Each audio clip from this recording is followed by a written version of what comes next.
Psalm 119 verse 25, I believe, says that our soul cleaves to the dust, which is talking about our natural gravity to that which is earthly, and this is a normal thing for us. This is why the Word of God teaches us so much about those key things, the main things in life: faith, hope, and love, and that we would have these as our we would look at these and we would see our reflection in these, and we would see our growth in the light of these. The Word of God tells us about this because our spirit, of course, desires God, and this is something very important for us as believers. And this is why it's so important that we learn to measure our lives in the light of faith, in the light of looking at and applying faith in the light of hope, looking at that heavenly hope which we have in the light of love, and learning to apply love and growing in it. It's so key that we learn to measure our lives in this, because otherwise we get lost in the small and passing things, in the details of life, such as failures, such as successes in this world, such as a promotion or a demotion,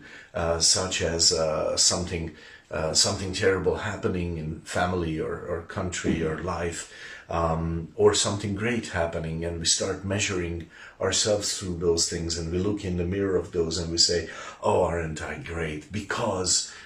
things are going great at my workplace, okay? Or, oh, I'm so miserable because I'm not moving ahead in life, okay? So those are good and bad things in life, and they can be painful or joyful, and I'm not saying we need to deny that, but the Word is telling us to look at those things, to look at love, hope, faith, and to measure our lives by those, because otherwise our old sin nature just gets lost in the details, and then we busy ourselves with the small things of life,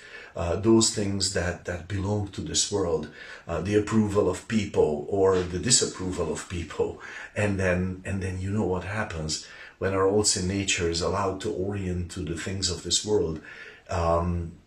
Then our lives become small. You become a small person, though you're a believer, though you're a child of the eternal King, our God, and yet your life becomes a small thing, a small affair, where you are bouncing from failure to success to failure to success, from good emotion to bad emotion, from bad emotion to good, and your life is moving in the minuscule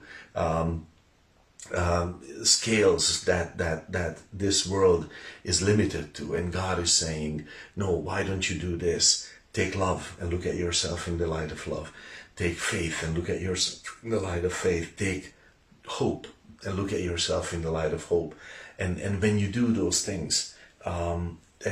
you're learning to grow according to those, then your life will be something so far greater, because those are the things that remain, and those are the greatest things. God bless your day.